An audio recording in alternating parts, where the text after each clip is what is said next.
Mosaic, a daily news program from Link TV, presents a selection of news reports from independent and state-controlled broadcasters from throughout the Middle East.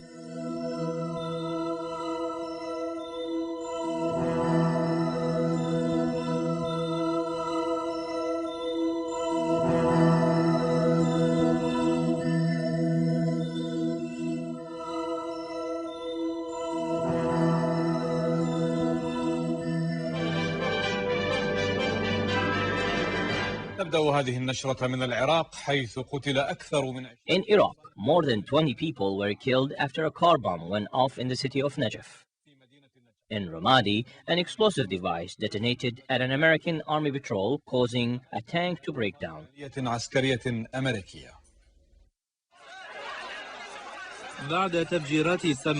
After the Samara bombings, a car bomb exploded in Najaf near the shrine of Imam Ali bin Abi Talib, killing and wounding tens of Iraqis.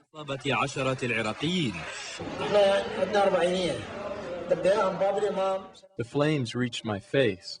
People were helping the wounded outside while I was in the car injured. All of a sudden, I saw blood all over my face. I went to the driver but couldn't tell whether he was conscious or not. But I grabbed him and helped him out. Iraqi police said that the bombing took place some 300 yards from the Imam Ali shrine and caused damages to many stores on Al-Tusi Street. The attack forced the governor of Najaf to declare a state of emergency and impose a curfew in the town. Ambulances rushed to the scene to transport the wounded to nearby hospitals. In Ramadi, west of Iraq, a roadside bomb exploded at a United States patrol. However, the United States Army did not announce any killings.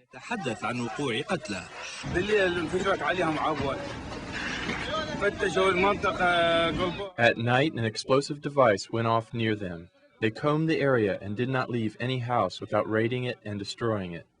They ransacked the stores and even shot at a child.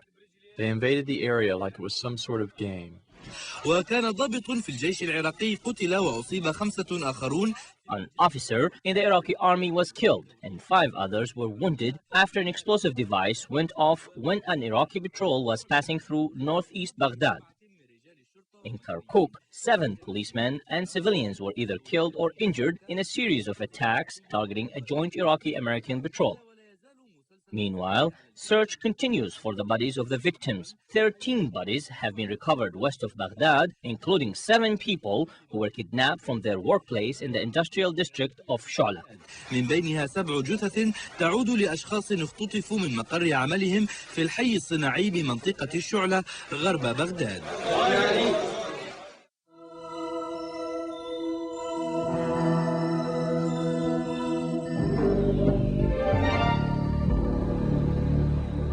The local governing council in Baghdad called on the Iraqi government, political parties and religious leaders to put an end to forceful evictions in and around the Iraqi capital. The council also urged Iraqis not to fall into the Western trap, confirming that enemies of Islam are trying to stir sectarian strife in Iraq. The number of Iraqis evicted from areas in and around the municipality of Baghdad has reached 30,000. The Iraqi government is helping the victims by giving each individual less than $10 a month. These Iraqi families have never imagined that the day will come when they become refugees in their own country. All they wanted was a place where they can secure a decent life. However, their dream of a good life was derailed by war, violence, and sectarian strife. Forceful eviction has become a familiar phenomenon in some parts of Iraq. Before the war, religious beliefs or sectarian ideologies have never affected relations between Sunnis and Shiites. Sunnis are now being evicted from the predominantly Shiite areas and vice versa. It is once again a tit-for-tat war, which is not helping the political situation in Iraq. Shiites and Sunnis must join hands together in the name of brotherhood. The sectarian strife was stirred up by the United States. Shiites and Sunnis have been living together for ages without any problems. The bomb attack on the Imams Al-Hadi and Al-Askari burial site in Samarra was the fatal blow to religious tolerance between the Sunnis and the Shiites. Amidst fear that their country is on the brink of a civil war, local residents, both Sunnis and Shiites, in many parts of Baghdad face daily intimidation, threats, and forceful eviction. The terrorists left a note on our door ordering us to leave town. Otherwise, they will kidnap our children. Our neighbor, Haider, was kidnapped twice by the terrorists, but he escaped.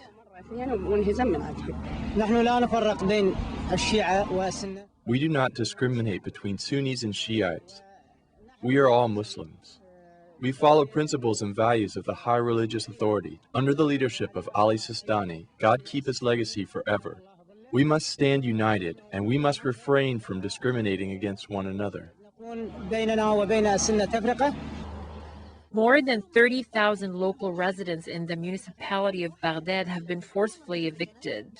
Baghdad has been known for its diversity and religious tolerance. Many of those displaced who do not have relatives to stay with or enough money to rent a house became refugees in temporary campsites. The Iraqi government has authorized a financial aid package giving $10 a month for each individual. $10 is not enough for those families to live on. Not only have Iraqis lost their peace of mind, but they have also lost their national independence, which is invaluable and cannot be bought.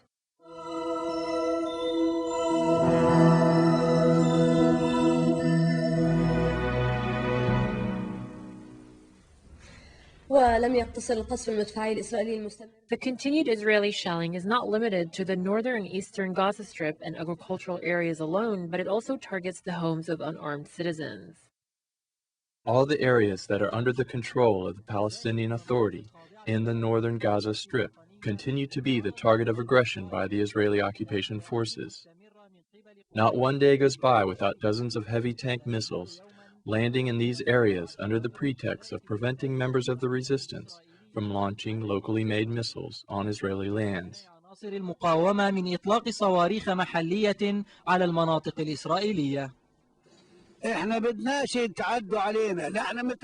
We do not want them to attack us. We do not attack them. We can't even reach them. Look at how the shelling goes on at night. They horrify the children. They terrorize the families. We do not know what they want. They didn't leave anything. They destroyed all the trees and all the homes and all the land that belongs to the Muslims. May God protect us from the evil of human beings. We are the nation of Muhammad. We want you to help us because they destroyed everything that God created. See where the missile fell? Over there is another missile. It appears that the Israelis were not satisfied with the bombing and destruction of only agricultural areas. Now they are practicing organized state terrorism against unarmed civilians. They target houses, killing the people inside and making the residents homeless. In the beginning, the shells were far away from our homes.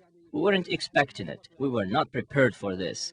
Just like you see here, they did not shell the area next to the house. They shelled the house itself, as well as the people on the street. There was a man who went to call an ambulance, and they hit him too. Perhaps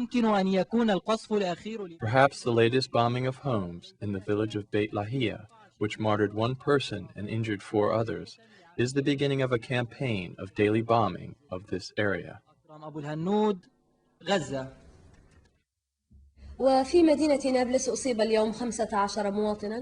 In the city of Nablus, 15 citizens and an American journalist were injured by Israeli gunshots.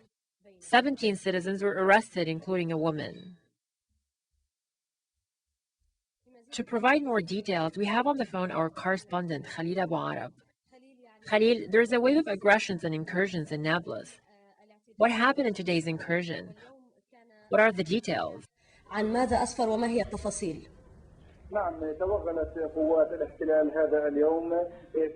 Yes, today the occupation forces carried out incursions on a number of areas and residential neighborhoods in the city of Nablus, including the northern mountain area.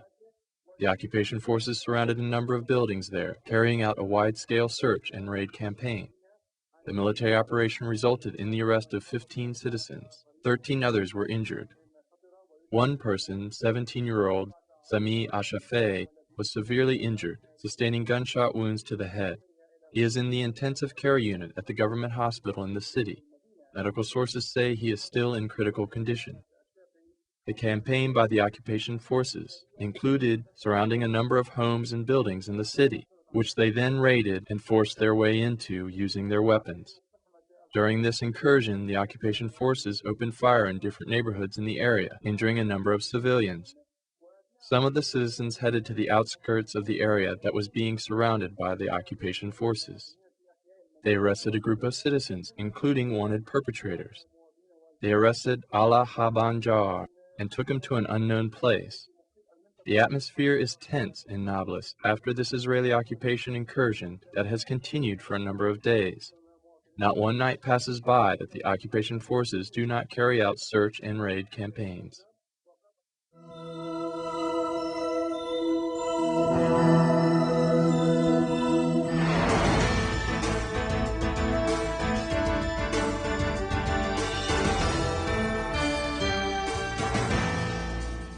Iran continues military maneuvers of the Great Prophet, peace and prayers be upon him, in the Persian Gulf for the 6th consecutive day. Units of the Iranian Revolutionary Guard forces test-fired a third new missile named Noor. This surface-to-sea missile can be launched from helicopter gunships and military fighters, and it can destroy targets on the ground and at sea. This radar-evading missile is equipped with a device that can identify and destroy enemy targets with a great deal of accuracy. Meanwhile, Mr. Rahim Safawi, Commander-in-Chief of the Iranian Revolutionary Guard Forces, has confirmed that these maneuvers send a message of friendship and peace to countries in the region. He added that Iran only test-fired a small portion of its military capabilities due to security reasons. The White House has confirmed that Iran's recent military maneuvers in the Persian Gulf were carried out in defiance to Washington, describing Tehran's military program as aggressive. Iranian coasts and islands overlooking the Persian Gulf and the Oman Sea have turned into an experimental field. Iran test-fired a number of weaponaries and military equipments that were designed by Iranian engineers. This came despite international isolation against Tehran. Iran carried out a week-long maneuvers in the Persian Gulf. These new military equipment and weaponaries are part of a new Iranian defense strategy. Iran is trying to strengthen its defense capability in order to combat enemy troops in the event of a showdown with the West. The Mithaq-1 missile, which is carried on the shoulder, can identify and target enemy warplanes, especially helicopters. During a test, an unmanned warplane was downed and burst into flame as it was hit by the missile in the Jask port off the coast of the Sea of Oman. As you have seen, we destroyed a drone representing an enemy warplane. Enemy troops must think twice before approaching our national borders. If they come, we will fight them bravely. We will continue to develop and improve our military capabilities.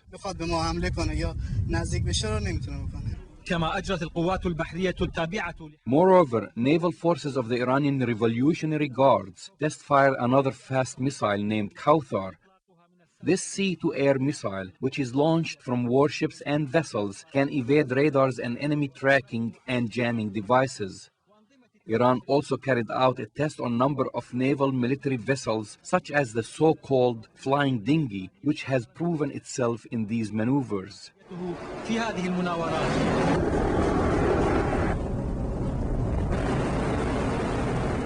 The commander-in-chief of the Iranian Islamic Revolutionary Guards, Rahim Safawi, took a first-hand look at these maneuvers.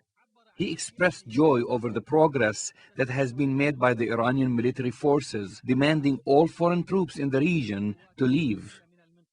The Islamic Republic of Iran wants a lasting peace, security, and stability in the Persian Gulf region. However, peace and security will not materialize until foreign occupation troops leave Iraq. These maneuvers are the biggest Iranian showdown since the victory of the Islamic Revolution. The Iranian people have to read between the lines to understand what will come next, especially in light of the standoff between Tehran and the West regarding the controversial nuclear files. Nabil Duhraza, Al-Alam from the Jask base off the coast of Oman Sea. Violent clashes between the Kurdistan Workers' Party and Turkish security forces killed 5 Turks on Mount Jabir in Shirnak, as well as a policeman in Bangol. Meanwhile, the Turkish public prosecutor refused to retry Abdullah Öcalan. The Democratic Society Party staged a protest against the Turkish government for its harsh security measures against the Kurds.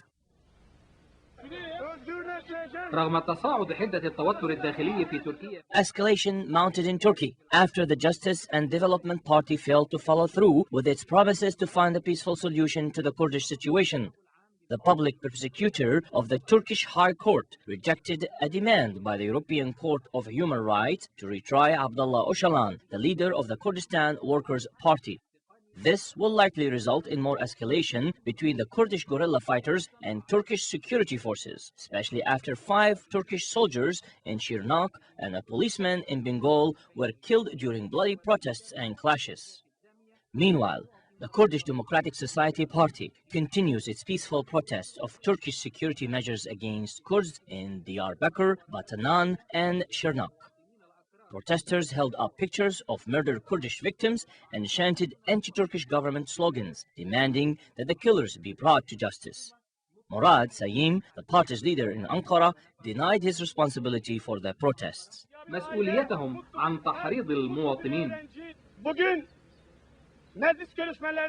The talks that were exchanged in the parliament targeted our party and passed a bill that allows the killing of women and children in Diyarbakir.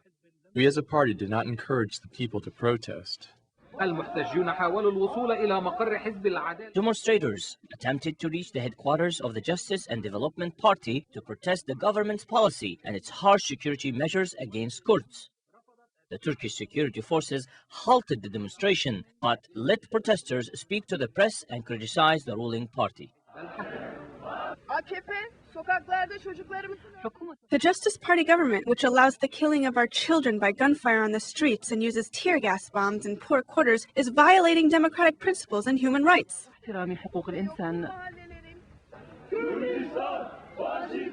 The Ankara protests aimed at putting the ruling Justice and Development Party in a critical position, especially after the Turkish Prime Minister verbally attacked the Kurdish Democratic Society Party. Muhammad Al-Abbasi, Al-Alam Television, Ankara.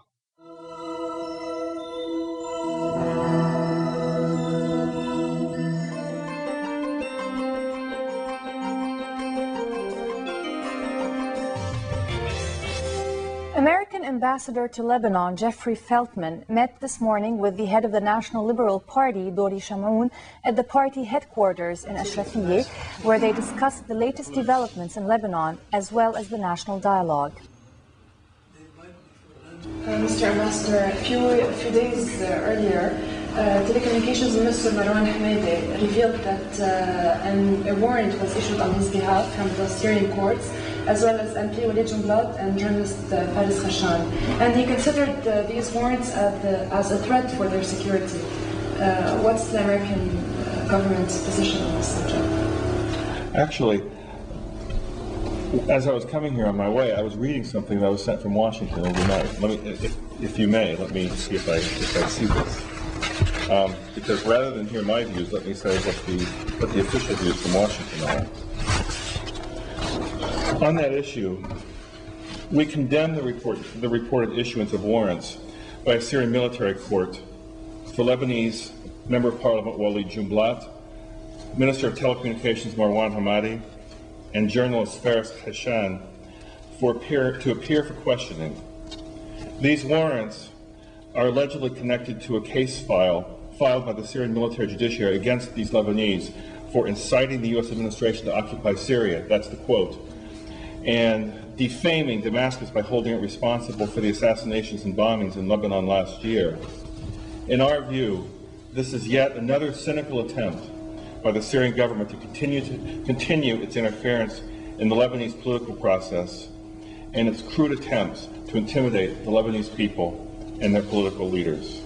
The bodies of 3 young Canadian brothers of Lebanese origin were found in Venezuela yesterday.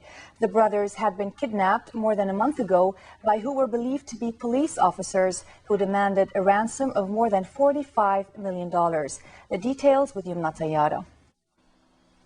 Bullet-ridden bodies of the three Canadian brothers of Lebanese origin were found yesterday near an electrical tower just outside Caracas. The Fadul brothers, John 17, Kevin 13, and Jason 12, were kidnapped more than a month ago at a bogus police checkpoint on their way to school. The body of their driver, Miguel Ribas, 30, was also discovered. The killings sparked protests in Caracas, including one that shut down a major highway as about 400 demonstrators stopped traffic. Elsewhere in the capital, 200 protesters gathered in front of the Justice Ministry, demanding the police forces be purged and accusing authorities of failing to fight crime. The Venezuela-born brothers had lived in their Canadian father and Venezuelan mother in a gated community in an upper-middle-class neighborhood in Caracas. They were abducted on February 23 when unidentified men dressed as police stopped their car at a roadside checkpoint on their way to school. Authorities have not ruled out the possibility that the kidnappers could be active police officers. Officials say the kidnappers demanded more than $45 million. The family's lawyer, Santiago Jorges, said recently that the family was not able to pay the sum demanded by the kidnappers. The victims were found with gunshot wounds in the head and neck. There were 9,402 homicides reported in 2005, slightly down from 2004, according to government statistics.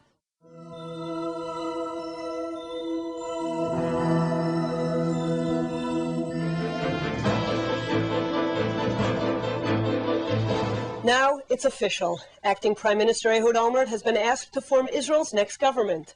At a brief ceremony at his residence, President Moshe Katsav said that 78 Knesset members had recommended that he choose Olmert. IBA's diplomatic correspondent Leah Zinder was there. It was a relaxed and confident Ehud Olmert who appeared before the press at noon today to say that he was moved and honored by the president's request that has now made him Israel's prime minister designate. Olmert now has 28 days to form his government with an optional extension of 2 more weeks. He told reporters that he will seek to establish the most stable and broadest coalition possible and as quickly as possible. He said pointedly that he would not allow any of his coalition partners to shut the door on any democratically elected party. Olmert was more than hinting at pre-election statements from the Labour Party that they would refuse to sit around the cabinet table with Avigdor Lieberman's Yisrael Beitenu. President Katsav said he regrets that so many Israeli citizens chose not to vote in the recent elections. He added he hopes Olmert will set up a stable coalition that, unlike its recent predecessors, will manage to serve out its full 4-year term. Olmert was asked repeatedly by reporters if his convergence plan will become an official part of his government's policy guidelines. He did not answer with a clear yes or no, but did stress that he has made his policies crystal clear well before the elections and that he will abide by them. I've already outlined my plan for the political process that will take place after the government will be inaugurated. And it consists mainly of a serious and genuine attempt to have a negotiating process with the Palestinians on the basis of the roadmap and the decisions of the quartet, namely that any Palestinian partner will have to recognize Israel's right to exist as a Jewish state, that it will disarm all the terrorist organizations and recognize all the agreements that were signed in the past between Israel and the Palestinian Authority. On the basis of these principles, we will be ready to negotiate with Palestinians. We will wait until the Palestinians are ready to accept, to perform and implement, and the emphasis on the implementation of these principles. Once done, we will continue negotiations. However, if it will not be performed, then we will have to act on the basis of a broad national consensus in Israel and understanding with the international community, primarily with the United States of America and President George W. Bush and European leaders, and work towards the fixing of a permanent border lines, even without an agreement. The Likud Knesset faction has been meeting this afternoon to discuss the invitation from Ehud Olmert to join his coalition. Knesset member Michael Eitan is reportedly the only Likud MK to favor the move. Meanwhile, senior Labour Party officials met at party headquarters in Tel Aviv this morning to discuss their strategy ahead of coalition negotiations with Kadima. Labour MK Ophir Pines said his party wants to join the government, but not at any price. Pina said he was concerned that Omar failed to mention his convergence plan in his post-election victory speech. Police in Jerusalem today arrested a minister in the new Hamas-controlled Palestinian government. Minister of Jerusalem Affairs Khaled Abu Aghafa was detained for questioning about his reported intention to open a Hamas office in eastern Jerusalem. Meanwhile, security forces arrested a would-be suicide bomber in Nablus. More on security affairs in this report from Dennis Zinn. A mini-crisis erupted in the Palestinian Authority today when the PA Minister for Jerusalem Affairs, Hamas member Khaled Abu Aghafa, was arrested by Israeli police for allegedly trying to set up his ministry in the capital.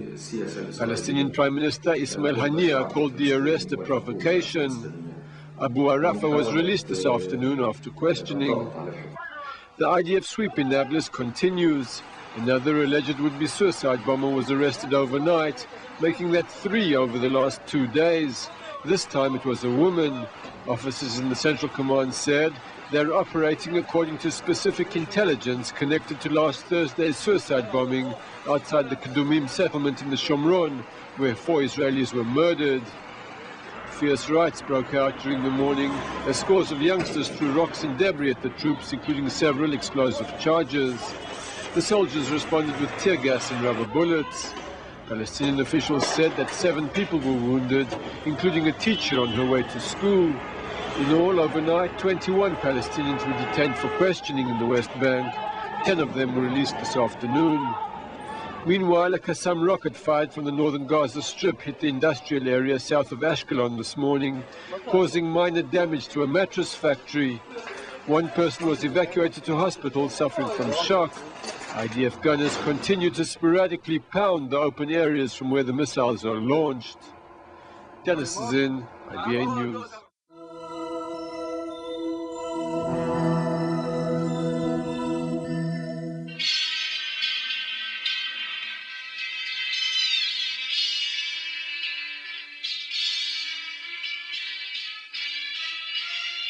The Amir of Kuwait, Sheikh Jabir Al-Ahmad Al-Sabah, died on Sunday, aged 77. According to an Emiri court statement read on state television by Information Minister Anas Al-Rashid, a 40-day period of mourning was announced. Government offices will be closed for 3 days. Sheikh Jabir, who ruled since early 1978, had been ill since suffering a brain hemorrhage in September 2001. The state television broadcast verses of the Holy Quran after the announcement. Since his health began deteriorating, Sheikh Jabir delegated most of his public duties to the Prime Minister. For the first time since Kuwait gained independence from Britain in 1961, the Emir in 2003 split the posts of Crown Prince and Prime Minister, which had been held by Crown Prince Sheikh Saad Al-Abdullah Al-Sabah since 1978, hence naming Sheikh Sabah Al-Ahmad Al-Sabah, his half-brother, as Prime Minister. Under the Kuwaiti constitution, Crown Prince Sheikh Saad, who has been ill since undergoing colon surgery in 1997, will automatically become Emir of the Gulf Arab state, an OPEC member that pumps around 2.6 million barrels of oil per day. The late Emir was behind the creation of the Emirates Reserve Fund for future generations. Kuwait sits on 10% of the world's proven oil reserves and has a native population of nearly just under 1 million people. The views expressed on Mosaic are not those of Link TV or its sponsors, but of the broadcasters themselves. Mosaic is made possible by a grant from the John S. and James L. Knight Foundation, which promotes journalism excellence worldwide and invests in the vitality of 26 U.S. communities, and the William and Flora Hewlett Foundation. Additional support is provided by the Firedoll Foundation and Henry and Virgilia Dakin.